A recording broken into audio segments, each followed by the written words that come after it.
all of the crew at Canadian SME, SK and his team for putting this opportunity together for us to engage and to inform businesses on the session here today about myths that are out there about federal procurement and also some aspects of how to get involved in doing business with the Government of Canada. My name is Menelaus Maniar-Geropoulos, and I'm the Chief of SME Stakeholder Engagement with the Office of Small and Medium Enterprises out of Ontario Region. I'm going to begin, first of all, before we get started, by doing an acknowledgement, an Indigenous proclamation announcement before we begin all our sessions. So bear with me here. I know we're not in person, but it goes without saying, anywhere we do business here in Canada, we have to acknowledge the people that came before us. So we will begin by acknowledging that we are meeting on Aboriginal land that has been inhabited by Indigenous peoples from the beginning.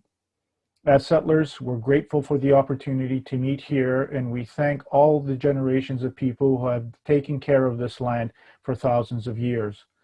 Long before today, as we gather here, there have been Aboriginal peoples who have been the stewards of this place. In particular, we acknowledge the multiple territories we are all joining from all across Canada here today.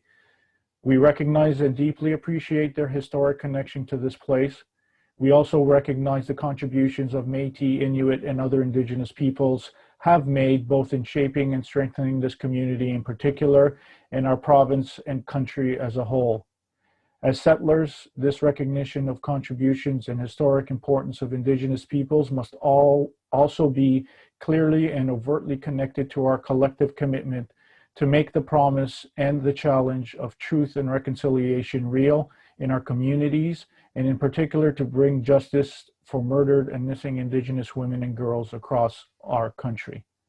Thank you for that opportunity. Before we got started, I'd like to share my screen now to begin the session for you today on myth-busting federal procurement. And it's something that I hear a lot of, obviously, when I'm doing these sessions with businesses. I've been doing this since 2008, so I'm a veteran of it. It comes natural to me, but before that, I was a business of my own, and I went through a pretty difficult time at times of engaging the federal government and doing business. However, things have changed quite drastically since the early 2000s, and the introduction of OSME has helped quite a bit. So if you want to find out more information about federal procurement, you can go through the canada.ca web portal /OSME, or just simply go through buyandsell.gc.ca, the authoritative source for federal procurement. But there's a lot of myths out there that I want to kind of put a little bit of an understanding for you on so that you can better get a feel for exactly if they're true or not, because a lot of the myths are such. They're just myths.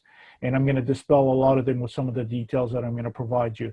Then I'm going to go over briefly about what steps you should look at to getting started in doing business with the Government of Canada as a tail end to this presentation.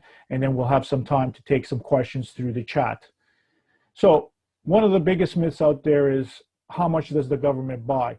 Well, the government buys quite a bit of goods, services, and construction on an annual basis. Essentially what it boils down to, if there's a demand by the Government of Canada to procure something for our day-to-day operations or to keep our operations going on a daily basis, we're going to need to buy it. So as a supplier, you're part of the supply chain. You're the supply. Is it possible for you to do business with us in our marketplace if there's a demand? How do you go about doing that? On an annual basis, the Government of Canada is one of the largest buyers in all of Canada. You can see here some statistics from 2018-19 that it was about a $15 billion marketplace for goods, services, and construction that we bought. This year with the impact of COVID, you're going to see this number jump quite a bit as we're buying a lot of stuff for personal protective equipment, vaccinations, which will see our spend increase astronomically this year. But most of the time, it's about $15 to $20 billion. You can also see here that on average, we do about 400,000 contracts annually within the Government of Canada for procured goods, services, and construction. That's a pretty large amount of contracts issued. Likewise, you can see that we do well over 1 million credit card transactions this year for commonly bought goods and services that we need to keep our operations going. So I'm just trying to set the context for you moving forward in the presentation as we go along. And we come across some myths like this one, for example, the government doesn't buy from small businesses like myself. Well, that's not necessarily true. As you saw, there's 400,000 or so different types of contracts that we award on an annual basis. 90% of those contracts are valued at less than $25,000. So, which is an ideal marketplace, especially for small and medium enterprises, which we're hoping a lot of you here today are. In another aspect of it, for contracts are valued for simple type procurements, which we purchase under $10,000, we spend about $500 million overall annually in this type of space, which is a niche area for SMEs. You can see the breakdown in the pie there as well. So another myth that's out there is I'm too small to do business with the government of Canada. Well, essentially, no one is too small to do business with the government of Canada. I'm here to tell you that. We don't discriminate against anyone that wants to learn about federal procurement, and that's what our role is, to help assist. But our focus is on small and medium enterprises using Innovation Science Economic Development Canada's definition, formerly Industry Canada. You can be a sole proprietor, an individual who has a skill set, and we need that skill set to provide us some aspect of procurement. If we let out the procurement competitively, you can compete and be awarded a contract. So essentially, you don't even have to have a business name or number to do work with us. It can be a consulting contract.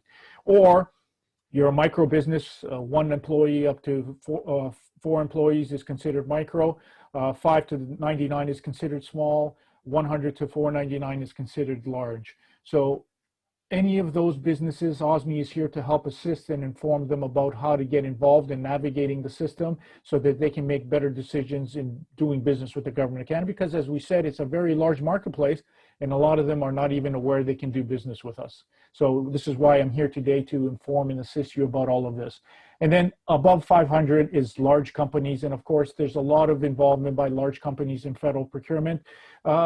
Some of the requirements, for example, are so large that even large companies can't compete for them on their own. So they build consortiums, partnerships with smaller businesses to respond back to those types of requirements that are in the hundreds of millions of dollars. So there's a marketplace and a proper marketplace for whatever type of business that you are.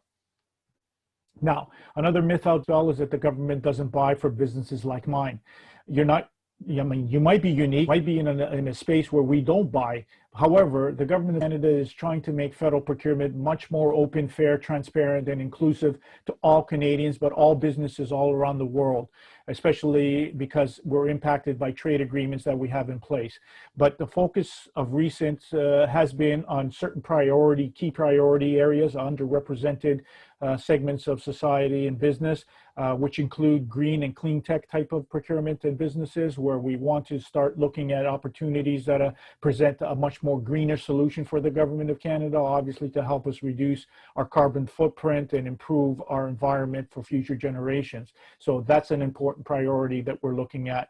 Women-owned and women-led businesses, as you heard by the minister, announced that they want more participation by women-owned businesses in federal procurement. So we're introducing new mechanisms, new ways to help promote procurement opportunities to women-owned businesses, but also inform women-owned businesses that we'd like to see more participation in our federal procurements. Other underrepresented groups, minority groups, as well as LGBTQ diverse groups are all part of the equation as well, including our Indigenous peoples. As you also may have heard, there's an announcement that the federal government is looking to increase spend by 5% to Indigenous businesses, right across the board by all Canadian departments. So we're also doing a lot of new work with New Canadians and social enterprises as well. So the government is making a conservative effort to move procurement into a modern position to make it more accessible to more individuals, which ultimately proves to be positive for the government of Canada, because we have quality suppliers providing responses to us, more suppliers providing responses to our proposals, and also we will be probably attracting good competitive pricing for those opportunities. Another myth that we have out there is that the government doesn't buy what I sell. You'd be hard pressed to know that we buy quite a few things. You can see the commonly bought commodities, obviously for our operational needs. There's a lot of emphasis on IT technology, IMIT, EDP software and whatnot, military hardware, property. We're the realtors of the federal government, so we manage all our government assets as well as our real estate portfolio for all of the government departments in terms of their lease, office space requirements and whatnot. And then there's professional services and construction where we do a lot of infrastructure work for the government of Canada. But that's the commonly bought goods and services. I use the term planes, trains, automobiles a lot, military hardware, armaments, but we also buy uncommonly bought goods. So things like catering services, snow removal, dogs, grooming, lab equipment, a variety of different things. It's a large marketplace. All it needs is for you to go in to the main website, buyandsell.gc.ca currently, and search and see whether there's a marketplace there for you. We'll go over some of this stuff in a few minutes when we talk a little bit more about how to engage us in getting started. Now, in regards to another myth that we have here, you can see here that, that there's a myth out there that it's too difficult and time consuming for a small business to do business with the government of Canada, and rightfully so. If you were about 10 decades ago, a decade ago or 10 years ago, I could see that this might have been a little bit more true, but there's been a lot of movement on procurement modernization, especially pushing through with this office, where we've streamlined and made the process a lot more efficient and transparent and accessible to SMEs to get involved. So this myth is dispelled because there's a lot of easy, accessible marketplace opportunities for SMEs. We've introduced or are looking to introduce a new e-procurement solution. I'm going to touch base very shortly, which will make it even more efficient and streamlined for everyone to get involved. But we've also reduced payment for procurements from net 30 days to net 15 days. In many instances, small businesses can't carry 30 days, so you're seeing pilot projects where SMEs have been awarded contracts to pay them within net 15 days. We've reduced procurements to plain text type documents where there used to be hundreds of pages of legal jargon. SMEs didn't have the funding or money or resources or even legal team to go through those documents. We've introduced plain language type documents now where they're 20, 30 pages with referenceable material. So it's quickly and easily accessible and respondable to all businesses. And then we're continually looking to reduce barriers through this office to make it more streamlined, make our systems more streamlined and efficient, and we're doing that in a variety of different areas, like I said, with e-procurement. But the most important piece of information that all businesses need to understand is how procurement is done. And it needs to follow the federal laws and regulations and Treasury Board guidelines in order to do procurement. This is why it can get a little bit complex. We want to make certain that all businesses, when they read and review our solicitations, all have the basic understanding of what's required, and we're within the legal limits and laws that govern how that procurement is done. And then they can respond back to that proposal in order to have a competitive and fair process. Now, another myth is that government procurement is centralized. To some degree, it is centralized. There's one key buyer in all of the government of Canada, and that is the Minister of Public Services and Procurement Canada. She buys on behalf currently for the government of Canada all the major procurements, anything in excess of the delegated authorities that all those 100 or 10 other federal departments and agencies have. And each of them can do procurement on their own for goods up to goods up to $25,000 or services up to $3.5 million. They can do their own procurements. In construction, in most instances, up to $400,000. But if they exceed those amounts, those government departments then have to come back to Public Services and Procurement Canada, and we help do that procurement on their behalf because their minister's authority has been exceeded. Now, as I mentioned, there's 100 or so other departments and agencies that can procure on their own for certain dollar value amounts. And that is the bulk of all those 400,000 contracts that I mentioned earlier that are done by Government of Canada. So it's the majority of the buys are done through these other government departments. Whereas PSPC may handle about 7,000 annually. Those are the big major type procurements. The bulk of the procurements are done by these individual departments. So as I mentioned here, the competitive procurement, as you can see, anything above 25,000 for goods or 40,000 for services must be openly competed for in our government electronic tendering service, currently buyindsell.gc.ca, but we're going to be migrating over to the e-procurement solution very shortly. So we use a variety of different methods, which I will talk to you very briefly about in the slides when we're talking about how to do business with the Government of Canada. Now, we're always looking to achieve fairness, access, and competition in everything that we do. So even for the majority of the low dollar contracts that we award, use a competitive process where I may source out 3 suppliers from a registration database or supplier database that we may have, like SRI. Based on your profile, you may have said that you can provide this goods and services identification or commodity, this widget. So I can source you out and ask you to price me. I may need 100 of these. So I'll find you, maybe somebody else had marketed to me that can also provide these, and I'll include a third individual. And there's another misconception out there that the government only awards contracts on lowest price. Well, I'm here to tell you where it's a simple procurement. I need 100 of these widgets, the exact same brand, no quality or technical evaluation necessary. I would then ask 3 to bid, and whoever has the best price would be awarded that contract. So lowest price prevails. However, if I needed to technically evaluate and there's a technical component to it where I need to assess merit, I would then do a competitive process and then award based on technical merit and then pricing. A combination of the two, known as best value to the Crown, would be awarded that contract. So it's not always on lowest price. You have to read the details in the solicitation itself to determine how we're going to select you and how we're going to award a contract. Now, this is the main website, the Government Electronic Tendering Service currently. Very user-friendly, straightforward. buyindsell.gc.ca has been in existence since 2010. We've also created a mini site under that in 2013 for tenders. It's called Buy and Sell Tenders, and you can go and quickly access currently active tenders, useful information. If you go into the for business section is where you as a business need to focus. And then once you go in there, you can guide yourself most appropriately. Everything I'm telling you here today is under that menu item. It's also a portal for government. So if I say, you know, I need to source out suppliers from our registration database, I can just go in there, source you out, and then ask you to price me. A variety of different things in there as well. Open data is under our application and the data source under there, and we'll go over that very shortly. But I encourage you to visit the Buy and Sell website to get acclimated, and there's always information that our office can provide, and I'll show you some slides of how you can take advantage of our full webinars that we offer. Now, I did say that we're moving to a procurement solution which has already been implemented through canadabuys.canada.ca. It's currently active. I also encourage you to go in there and you can create an active account. You can start searching for opportunities in there and get acclimated to the new environment. Over the next several months and year, we're going to see more and more of what was posted on Buy and Sell migrate over to the new e-procurement solution. It's based on SAP Ariba.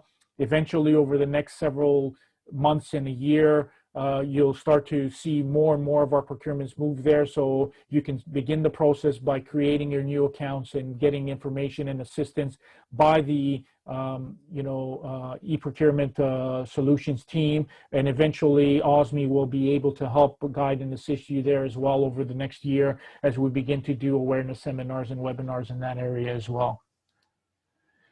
So I've come to the component of the presentation where there's a lot of myths out there. Hopefully I dispelled a lot of them, that it is a marketplace. It is a very large marketplace, especially for SMEs, especially because a lot of the procurements that we buy are in this low dollar area zone where it's very open and competitive for many small businesses to get involved. I can understand small businesses maybe having difficulty in some of the major procurements, but then there's opportunities to get involved in those as well, either through subcontracting or partnering, creating joint ventures with other SMEs or larger companies.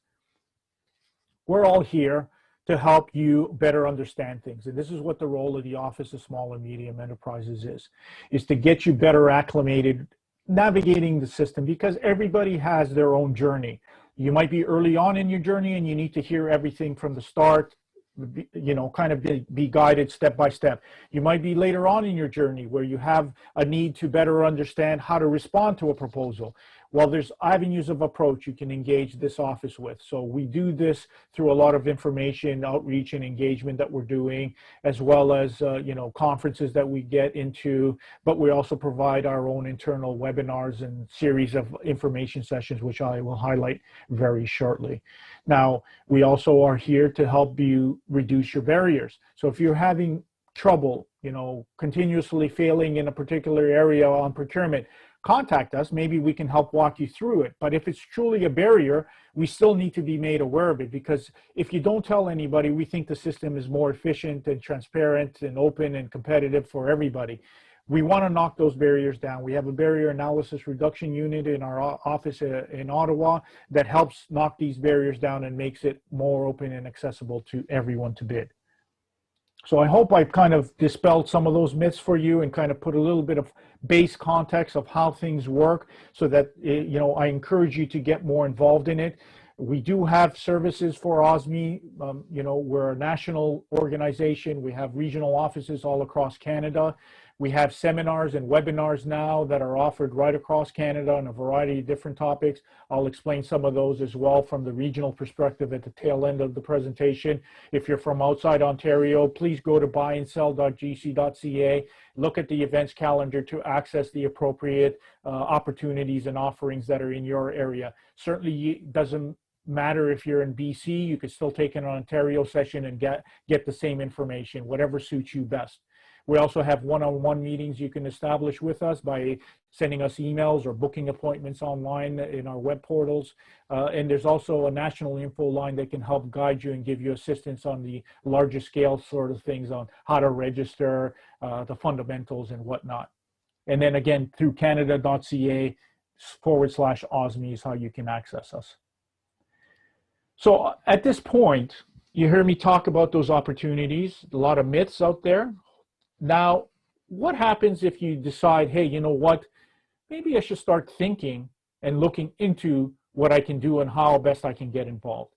So there's a certain process, and it doesn't matter who you are. You can be the largest company in the world, the most lucrative company in the world making the most money, or you could be just yourself in your basement, a consultant writing reports for environmental remediation.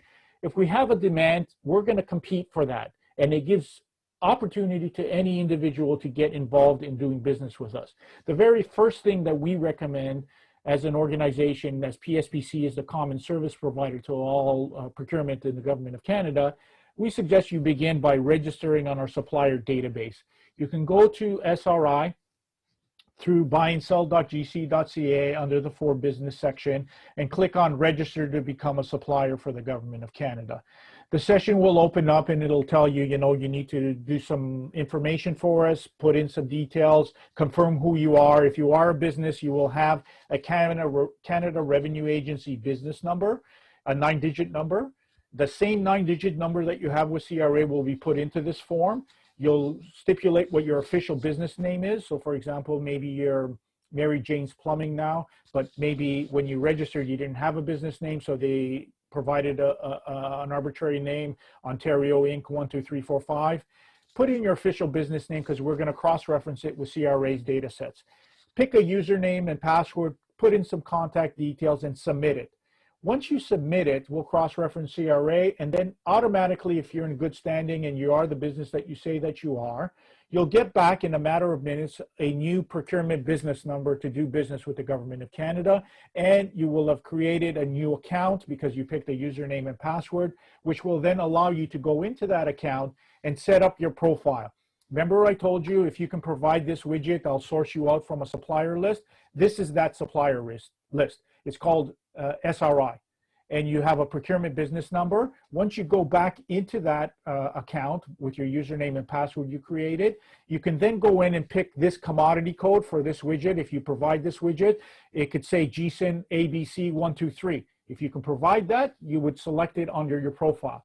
So when and if we go out for a GSIN code ABC123, I might find you and then ask you to price me or ask you to respond back competitively to that opportunity. Now you could promote yourself and maybe market to me, and maybe I have your marketing material, and I remember the next time I go out, I'll include you. So you become 1 in 3 as opposed to 1 in 100,000 that it's in the SRI. So there's ways of getting involved afterwards. But the first fundamental starting point is registering to become a supplier with the Government of Canada by going through the SRI on buy and sell. Now, if you're an Indigenous business, there's only one set aside the Government of Canada has. We're working on a lot of procurement pilots that will help or look at specific requirements for certain underrepresented groups. We've recently launched a new Black procurement pilot for the Black business community. The set aside that is in place with the Government of Canada is with our Indigenous peoples, and it's known as the Procurement Strategy for Aboriginal Business. It's managed and maintained by Indigenous Services Canada, and when it's applied to federal procurements, it implies that procurement that is being looked at for First Nation in Canada would first be able to be competed for only by Indigenous majority-owned businesses for that opportunity. If you're not majority-owned Indigenous business, you wouldn't be able to compete. And if so, you could then utilize the Indigenous Business Directory that you see a link here for, to allow you then to go and engage those Indigenous businesses to set up those partnerships to gain access to those opportunities. But first and foremost, we're going to attempt to let that contract out to Indigenous majority-owned businesses. That's the only set aside that the Government of Canada has. Other jurisdictions in the world may have other set-aside programs for SMEs, women entrepreneurs, diverse groups, etc. Because of the way the Government of Canada's procurement is established with trade agreements, there wasn't very much flexibility in allowing us to do this type of stuff. But we're seeing a little bit more flexibility in our procurement and our trade agreements right now. So we're looking to do some procurement pilots in this area. So stay tuned on more on that. But if you're an Indigenous business, you can easily do searches on buy and sell. If this is your market space and you're only looking for PSAB opportunities, you can just go into buy and sell tenders, set up a search parameter to look for PSAB opportunities in the keyword search and anything related to PSAB. And if you click on active tenders, we'll then provide you a list of all the active tenders for PSAB. And you can monitor it, set up an email notification, and if any new ones come up, then you will be informed appropriately through the system. Now, building networks with government officials is a little bit difficult, but rest assured there are opportunities for you to engage the right officials at the right locations. So it doesn't necessarily mean that you're going to hit or talk to a minister or a deputy minister to get access to things that you want to promote yourself to. You need to strategically do some research, find out through buy and sell how active a marketplace is it, who are the buyers, what departments are buying. If it's a big marketplace, are there methods of supply where you need to technically qualify to be considered, or is it purely requests for proposals that we're issuing?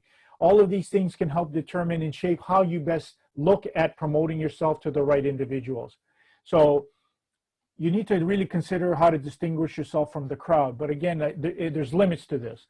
So if you're in engineering and you would think you want to promote yourself and you know that you're qualified in certain mechanisms already within the Government of Canada, how do you find out the right end users to approach? And it's usually the end users, the frontline people that are pushing for these types of opportunities and procurements that you need to reach out to.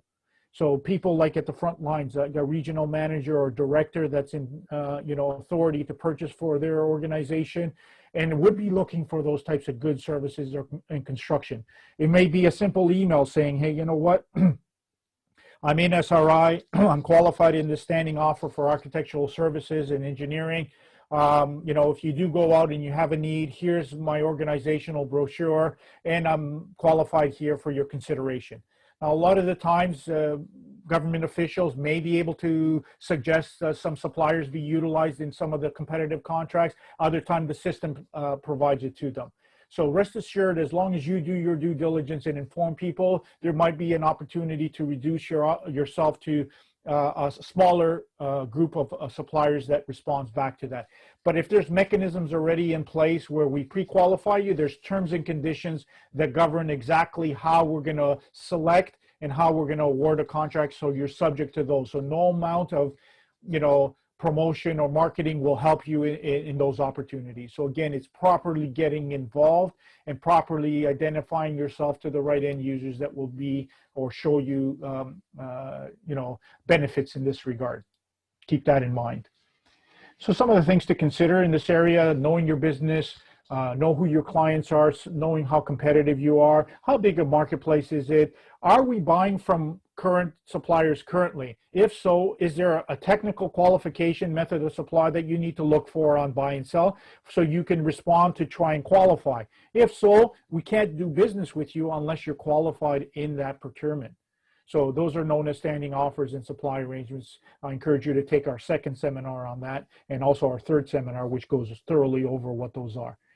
And then you also have to decide if you're going to be a prime contractor or a subcontractor, because opportunities with the Government of Canada only means that we're going to be dealing with the primes. That's the relationship. We don't deal with the subcontractors. If you're a subcontractor, you're going to be in contract with your prime. So you need to decide on that.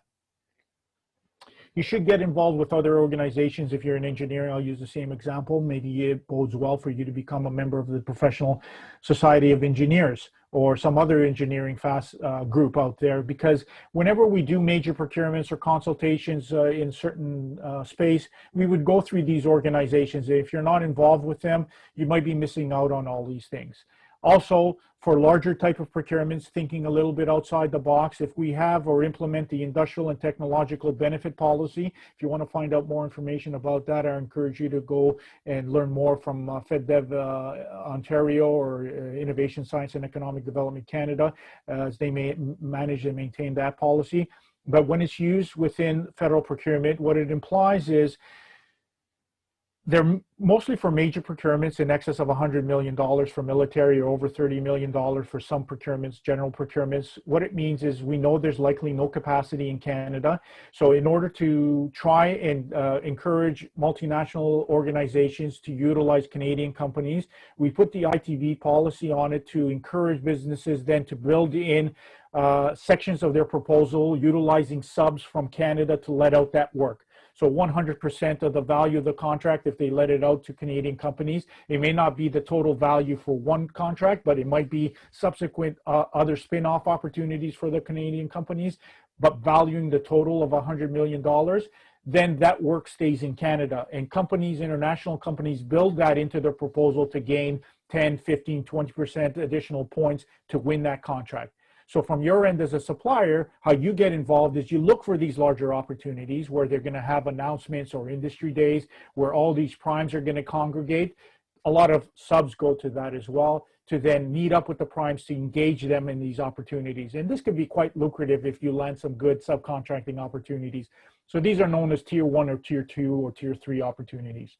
If you want to find out more, as I said, FedDev is the place to go, Federal Economic Development Agency of Southern Ontario, or you can contact us and we can go over some more things. So I've encouraged you, I've told you about the myths, I've also told you about how to get started. Register is through our mini site, buyandsell.gc.ca/tenders for the time being. Eventually it would be EPS, Electronic Procurement Solution, under SAP, which will then be the source for where you need to go to respond to proposals. But currently still on buy and sell tenders. It's an easy, accessible, open source web platform. No registration required, no fees. Another thing that this office has done is we don't have any registration. It's open source. It's free, accessible. You can download any tender document without constraint or requirement for payment. These are all easy, positive things for you. You could easily just do a bookmark, copy that bookmark and send it to colleagues of yours. Or as I mentioned earlier, you could use RSS and Atom feeds to kind of do a syndication, or set up email notifications on search utilized to identify possible opportunities. And those email notifications, once you save them, would automatically then inform you of these opportunities as they come up. So you make the system work for you. Some of the other things that are important on buy and sell is procurement related data, or contract history searches.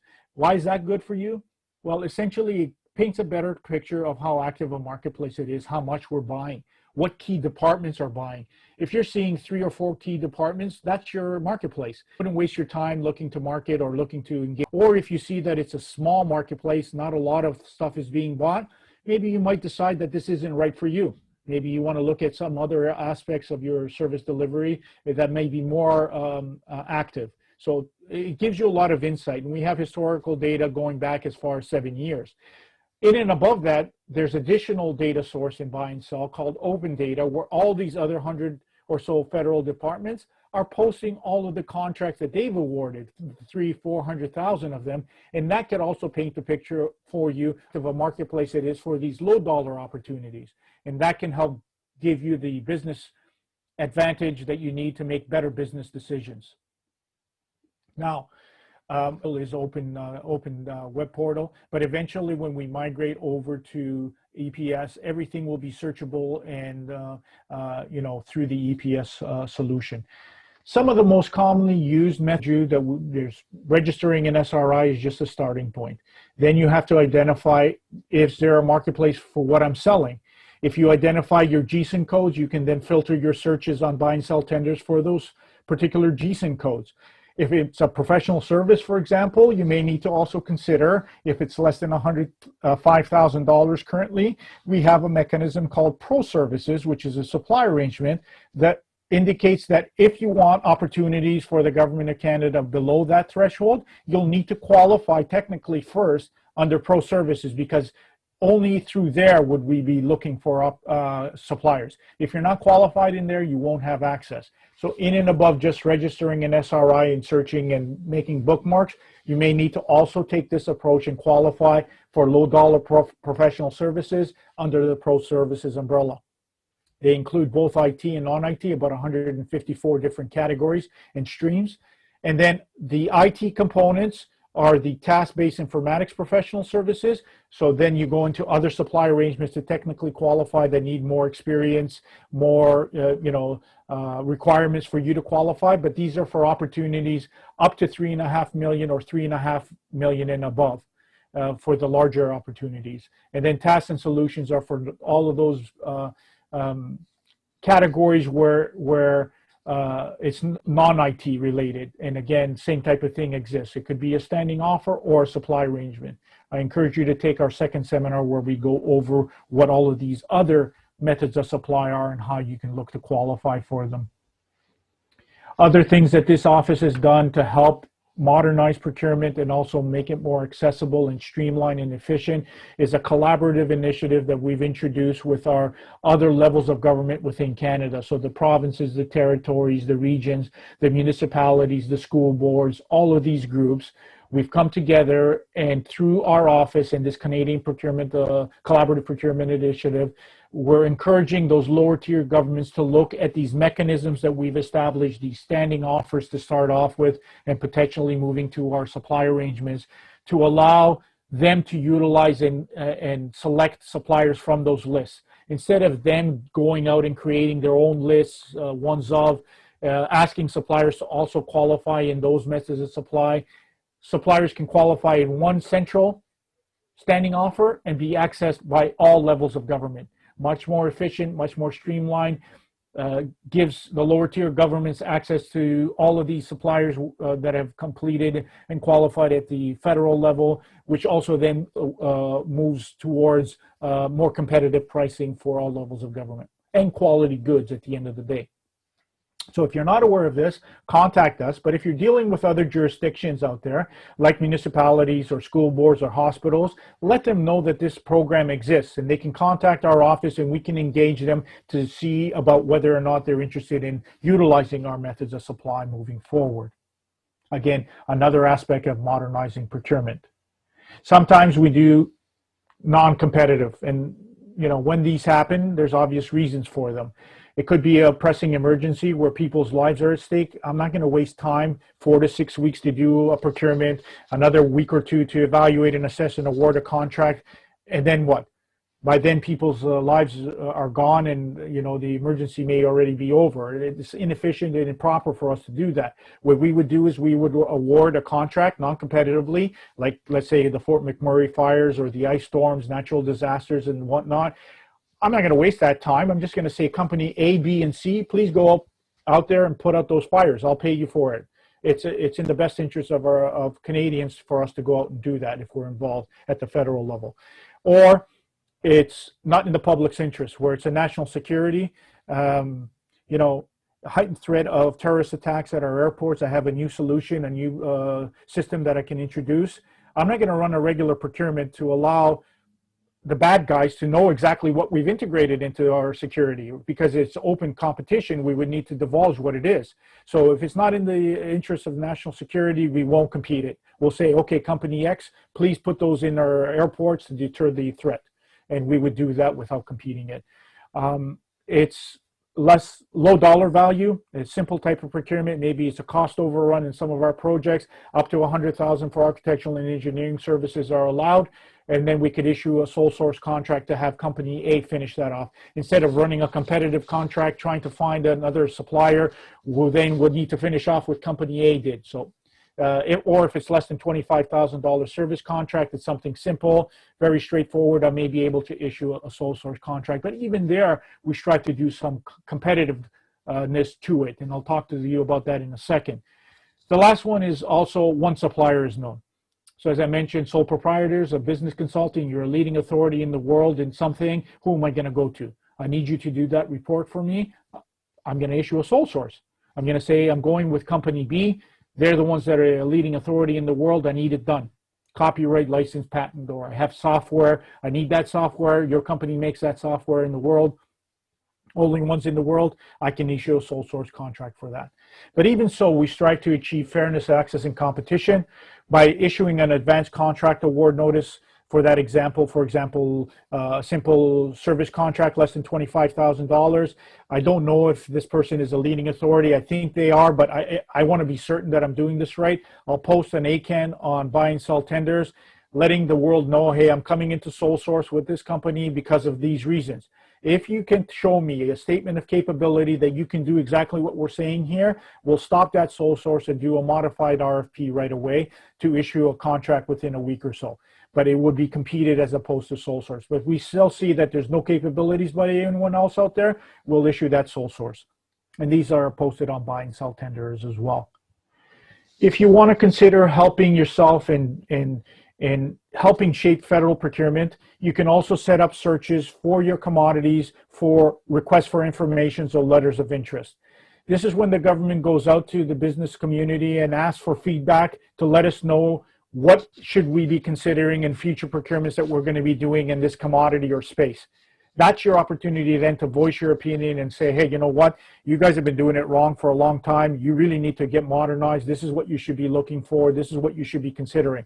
Our procurement people will take all that feedback back, work with our clients if it's an external client like a Government of Canada department, and then together put the terms and conditions to properly set up that procurement. So it's at this point where you help shape that procurement. It's not at the time when the procurement is posted and is being competed for and closing period is within a couple of days for you to come and tell us we're doing it wrong. At the time, it's a little bit too late.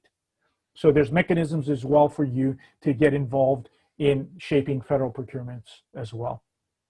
Now, you've done your journey, you've done your due diligence, you found opportunities. How do you bid on them? This is a business decision only you can answer, because it's an investment of time, money, and obviously value at the end of the day. What's the return on investment for you if you're going to be competing? Knowing full well that a lot of our tenders are highly competitive. It's open to Canadian companies, international companies, and whatnot. So you need to be certain that it's going to be worthwhile for you and you have a chance.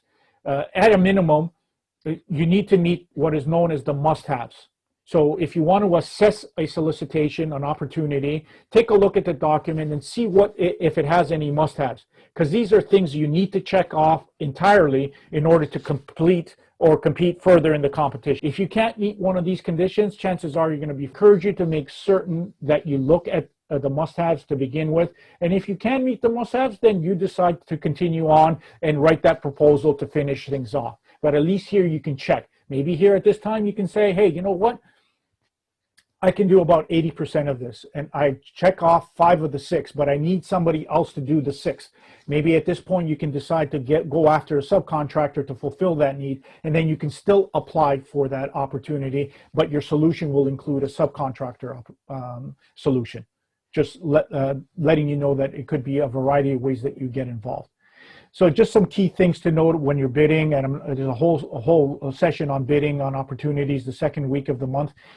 Just pay attention to all the details. The cover page has a signature page. Make sure you sign the signature page. Make sure you look, if it asks you, if you're bidding an opportunity and it's a procurement pilot we're doing, like for Black businesses, for example, right off the bat, we say, in order to pre-qualify you as a Black-owned business, you may be subject to this certification, which is a self-attestation that you are a Black-owned majority business, or that you are a small and medium enterprises based on your employee size. You need to self-identify in order to be considered for this procurement pilot.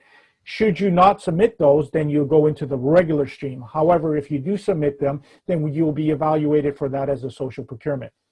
So that's how you can get involved. But pay attention to the details, and the authoritative source is that solicitation document that you're reviewing.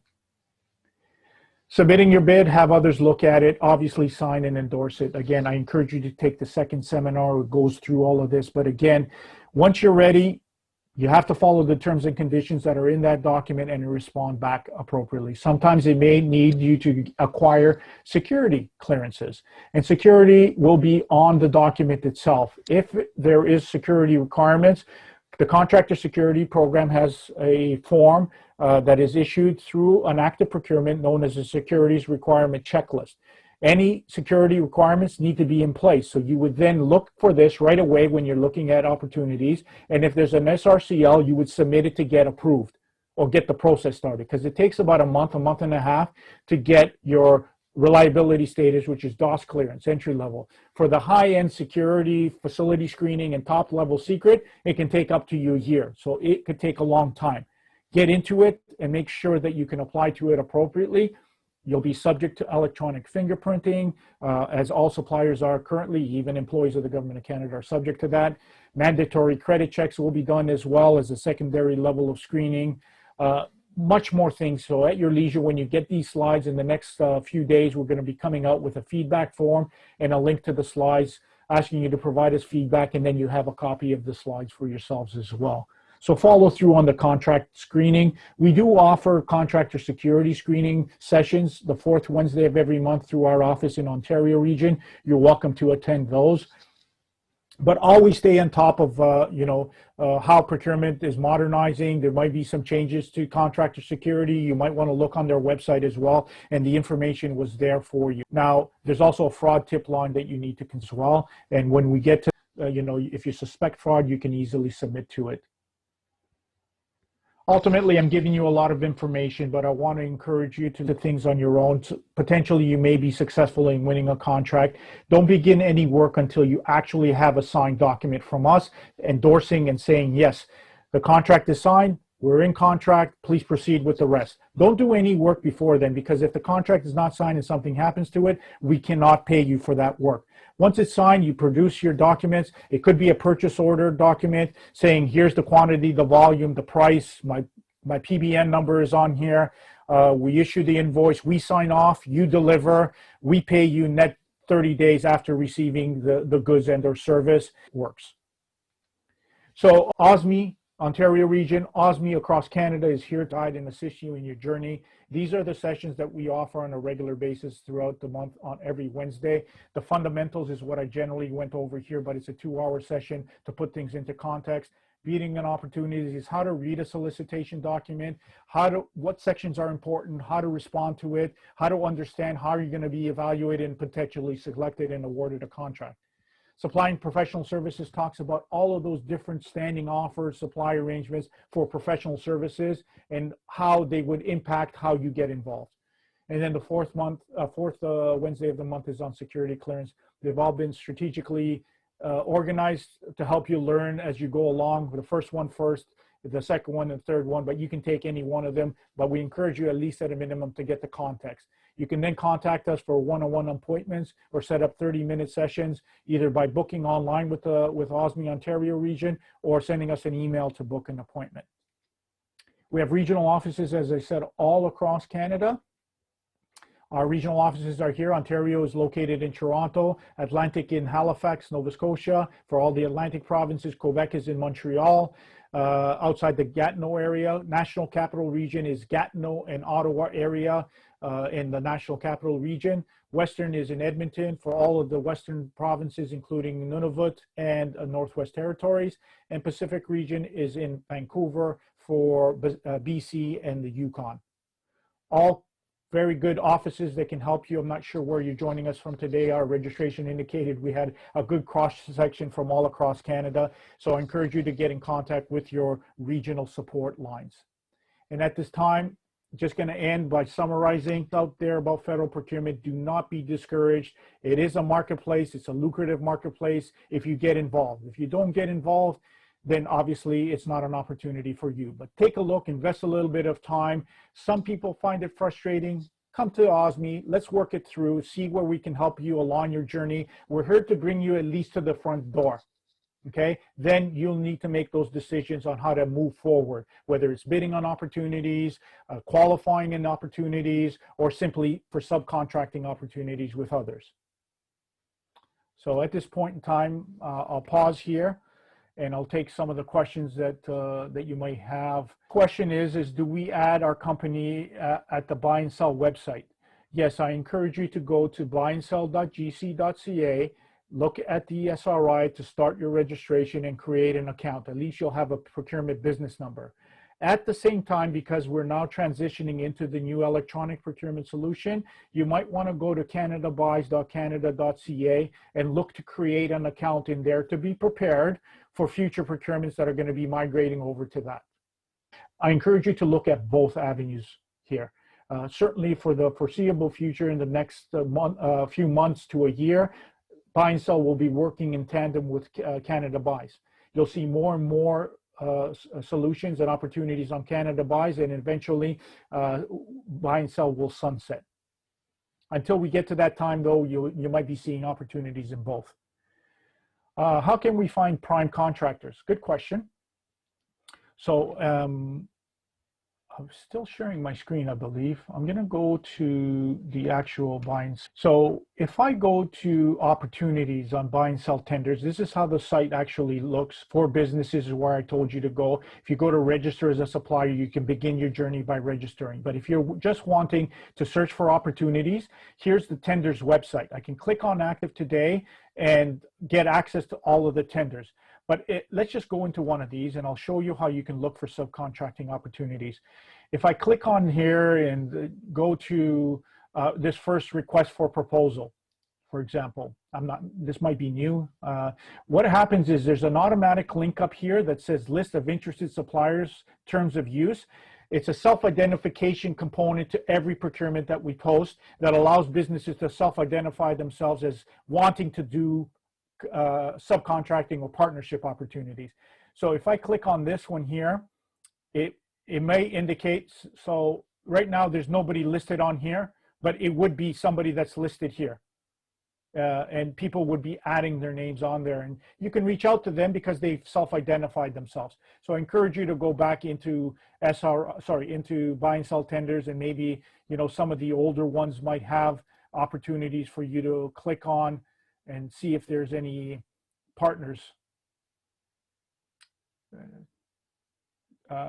Be the first to join. So again, because these are active, they just maybe recently posted, you might need to go a little further down on the list. But that's how you would find out about how to supply the Government of Canada with partnership opportunities or get involved in partnership opportunities.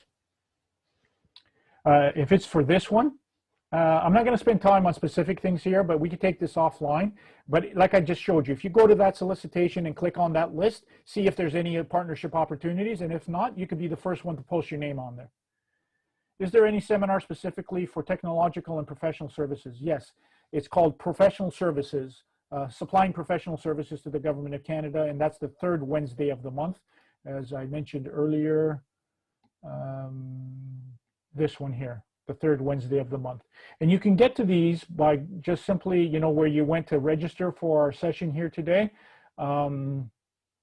Just simply put, you could just Google OSME Ontario region or go through the Buy and Sell website and gain access to the link that says OSME Ontario region and go to our calendar of events.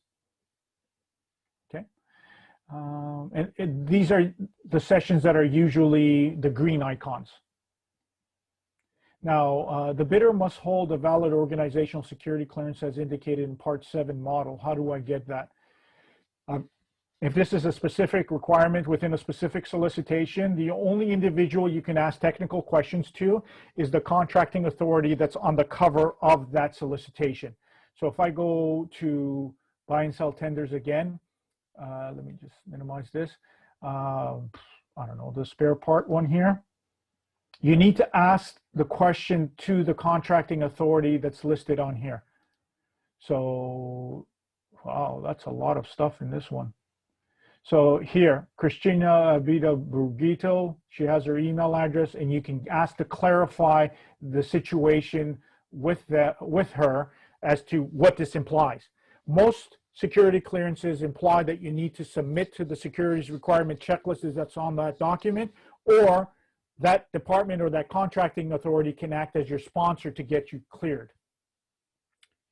If credit check's bad, what happens? I'm not sure. You have to contact the contractor security program, but obviously there would be a hit against that might implicate or delay your security screening at some point, or they may determine that it's not a big hit, so then they would let you know and identify that for you through the process. Can we see the slides, phone numbers again?